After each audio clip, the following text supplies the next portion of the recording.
Well, awesome. So let's get on to One Piece then. So next we're going to talk about One Piece episode 1089, entering a new chapter, Luffy and Sabo's paths. So first off, the words entering a new chapter have me ecstatic because I am so ready for this next arc. Yeah, this is a good one. Yeah, like I'm like not caught up. I think I'm probably a month behind in the manga, but like I'm very excited for spoilers. Not really. Egghead, we're here, baby. Yes. We're going. I'm so excited. I've been like for the last like 3 months as we're talking about the new arc. I'm like, I can't say Egghead. I can't say Egghead. I can't say Egghead. Yeah, I promised Tyler. He said, "You're caught up in the manga, right? Try to avoid spoilers." So I will not say anything past this episode. If you do, I've had to do it because Tyler has blown it in the past. I'll bleep it out. I can go put a nice bleep in there. It's all good. All right, I'll try to be good. I'll try and catch you. That way, it's not like a 30-second bleep. So I guess to start, what'd you think about the new opening? I loved it. I like the new art style, and I loved my favorite scene. Actually, I'd say there's two. Was Luffy walking and all the outfits he wore in the past. Yeah, that was sick. That was awesome. And then I feel so bad for anime onlys. They kind of spoiled some fights coming up, and they did the transition between the two people fighting. That was awesome. So that was really cool. But I'm like, oh man, it's hard being anime only. You just get spoiled in that opener. Like you're watching and you're like, is that Lucci? Is that Blackbeard? is that Garp? Are we just showing characters or what's going on here? You know? Yeah. So, like I said, buckle up, everyone. This is going to be a good one. Oh, definitely. But like the thing I loved most about this One Piece opening is it felt like a One Piece opening. Like the last two, while they're awesome, they haven't like reminded me of like the original One Piece openings. I'm not saying this one reminded me of We Are, but it had that same vibe that we got for so long, and they brought it back, and I was really excited for that. Yeah, it's funny you say that because I thought the ending did that. The ending, yes. So the ending, Dear Sunrise, reminded me so much of the first One Piece ending, and I loved it. I was like, "Oh, this is like nostalgic almost." As much as I loved it, I think they're also kind of starting to say goodbye to the fans because they keep showing all these. And I'm like, "Oh man, we're getting near the end here." Yeah, we got 6 to 8 years of anime left, so I'm not too worried about it. Yeah, I wonder what Oda thinks. He's like, because he started this in the 90s, and he's like, I'm just gonna make this series, and it's been going on for 25 plus years. I think he understands the weight he has on his shoulders. He's like, oh, I feel like I have like a obligation to kind of like warn people this is gonna end soon. Like, oh man, there's gonna be a lot of depressed people if I don't do this right. Yeah, we're gonna have a lot of Fukos from Undead Unlock. Oh my god, yeah, that's good. I love that. I love that TikTok when One Piece finishes. I've done it. I've read my favorite manga. I can die now.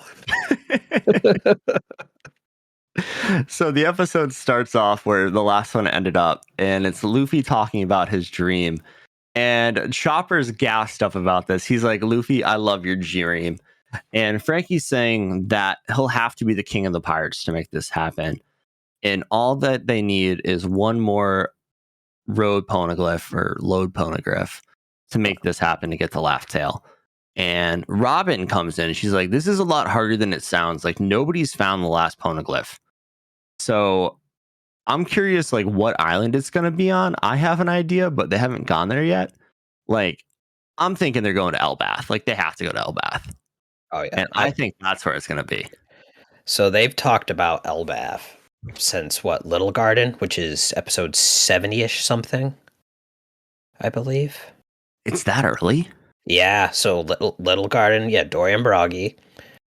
Elbath has been brought up so much in this series. It would kind of be a disappointment if they did not go. Yeah, if it was on another path, because I mean, to see every island, you have to go on over the Red Line Lake. Mm-hmm. Yeah, three yeah. times. So like it'd be interesting if it didn't happen. But I feel like it'd be such a letdown to fans because I mean with Big Mom's background, Dorian Broggy, the Giants who are part of Luffy's Grand Fleet, like there's a lot. We've learned a lot about this island. It would suck not to go there. But I think that's where the last one's gonna be because one, it's an ancient race. I guess it's not ancient race, but it's a very specific race. One was in Fishman Island, where very specific race. So I think that's where we're going. You know, Okay, so my guess was I think the government has it. ooh, it's in Marie Joie. Like, yeah, they because Gold Roger somehow got it. I don't know how. And then after maybe they executed him, they figured out where it was. Maybe Garp knew, and they took it and they hid it for themselves to not recreate the next pirate era. That could be it too. So that's my guess, but I'm not sure. That would be a good point too. So we get this really cool transition where a seagull flies over the ship and then flies off. And we see Navy HQ intercepting a call from Sabo, and it's to the revolutionaries, and it's coming from Lulusha Kingdom, which is currently in active rebellion against its government. And Sabo tells the revolutionaries in Dragon that he wasn't the one who killed King Cobra, and during this, he's trying to tell them what happens. And we get a cut to the king himself, Emu. And we see Emu dancing around in their little flower haven they have on Marie Joie. And he's basically about to tell them that, like, shit went down, what actually happened. And the Marines who are listening on get told to cut the feed by the head. Oh, what the, I can't, I'm Five spacing out the name. elders. Five elders. Sorry. I'm like, I'm Oh, just there you go. thinking Mashal. I'm like, council. I'm like, no, it's not a council. The five elders.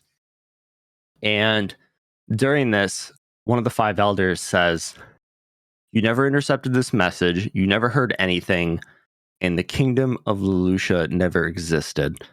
And we see a gruesome scene of dark clouds coming over this town. There's like green lights flashing, or this island, and there's green lights flashing.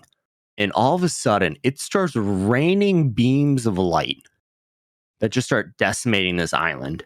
And shit went down, dude. Yeah. That was worse than O'Hara. Yeah.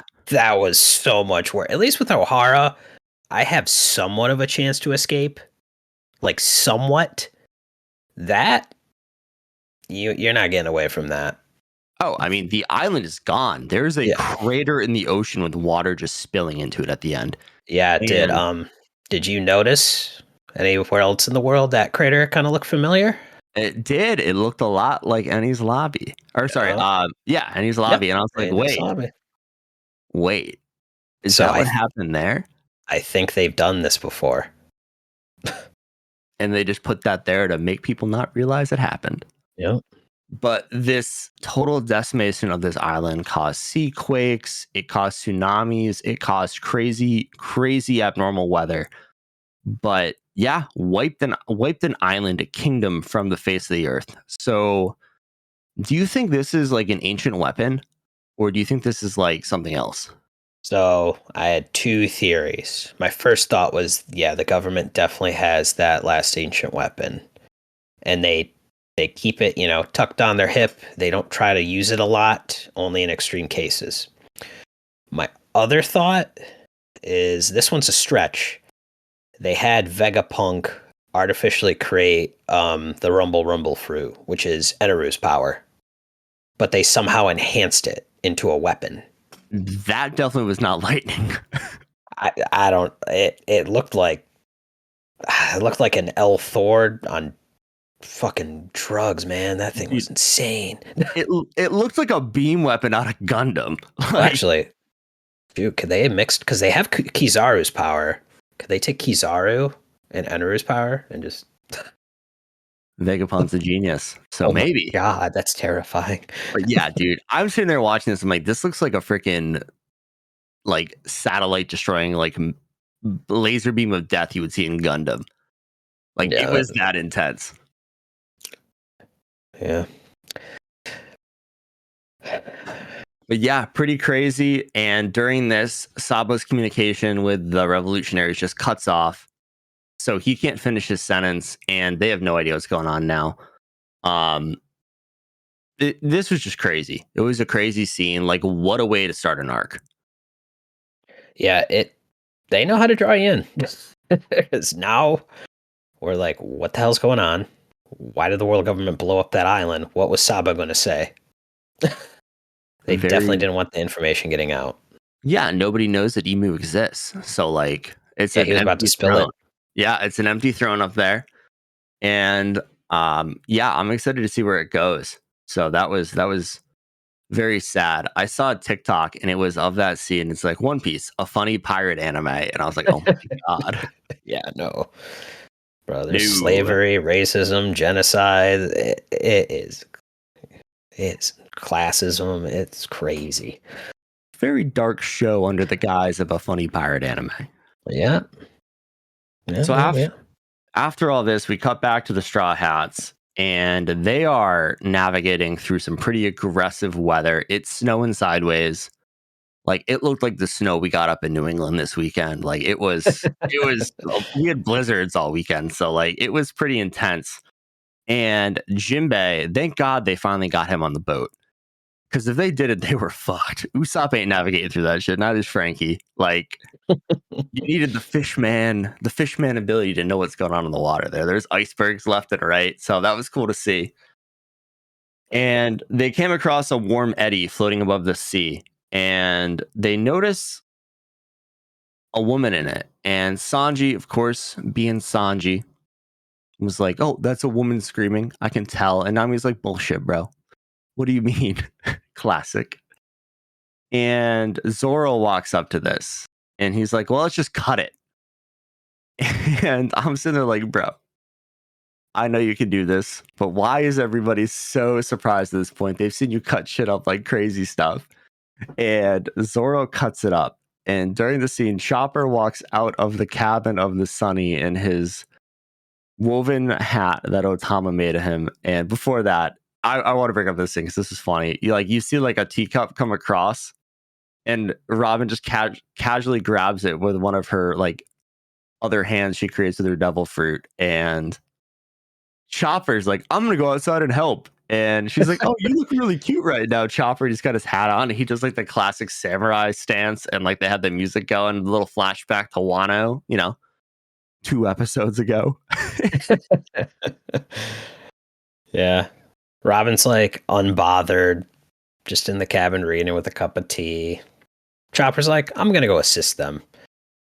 Usopp's out there fighting for his life. Nothing new there. And so Chopper walks out with this giant hat on, and sure enough, these gusts pick him up, and he just flies off the ship. And Luffy, being Luffy, tries to grab him with his devil fruit powers, and he stretches his arm out. But the wind is so aggressive that it picks Luffy up as well. So we have 2 devil fruit users just flying through the sky. And like people are just looking at it like, oh no, that's terrible. But like, I'm like, wait, you guys are in a blizzard. You can't navigate the ship right now. The sails are up. Your captain and your doctor are flying away. And I thought there would have been a little more urgency with it, Yeah, I think this has happened so much with it's Luffy, Chopper, and Brook jumping in the water. I think they're just so numb to it. I think the one person that isn't is Jinbei, and since he can, he's a fisherman, he can swim excellent. I think he's gonna go get him.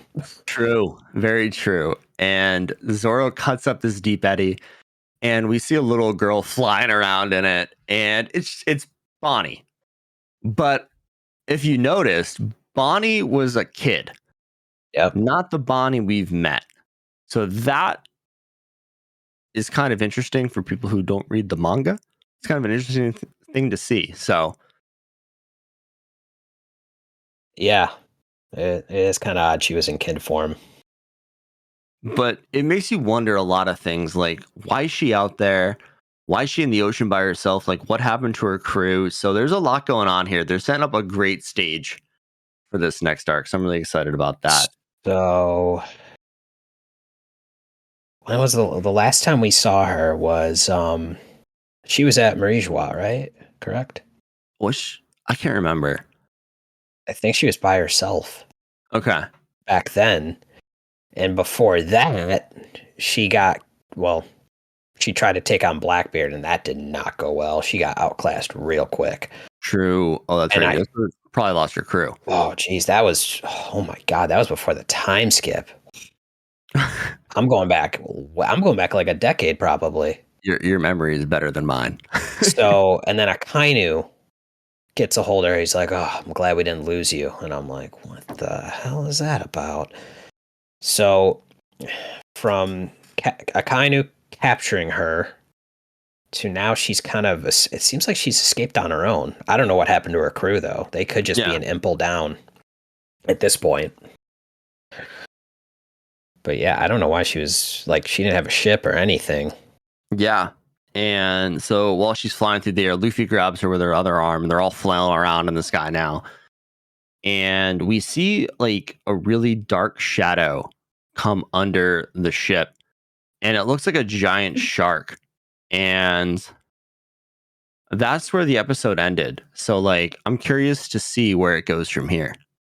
Yeah, that was terrifying. That was like a Sea King level Jaws event. Yeah, like it was crazy, man. And after the ending, which I thought was an absolute banger, it made me like both this opening and ending just made me feel like old One Piece, which I loved. They've added a mini segment, which I thought was interesting. We got like a Chibi, Chopper, and Robin, and like they just said some fun facts about Sabo. So if they do that at the end of the episode and they like use less like reaction shots, I'm cool with it. I'm a little annoyed by those. I've been saying this for years. I don't like those little skits. I'd prefer if you just added more to the episode for me. I've always been like that. Like So I remember Naruto would do it, Bleach would do it, Black Clover, Shangri-La Frontier does it. yeah, but my thing is One Piece, with it already being like a one chapter per episode show, it's got less reaction shots. I hope. Because like I'm just thinking back, there was one episode on Wano where I watched 20 minutes of just people's faces and then it ended, and I was like, what the fuck just happened? Do you remember the? Oh my god! No, you. There's one that I remember. It was the red bean soup spilling, Conqueror's hockey, and titties. Those were the three things that happened in the one episode of I mean, Wano. one of those was very important. And only one. But yeah, definitely interesting to see. So we'll see if they keep doing it and what they do with it. I mean, it's good to know that Sabo's favorite food is ramen, I guess. Yeah, I'll take it. But yeah, I think I stopped the episode halfway through that. I was like, nah, I'm good.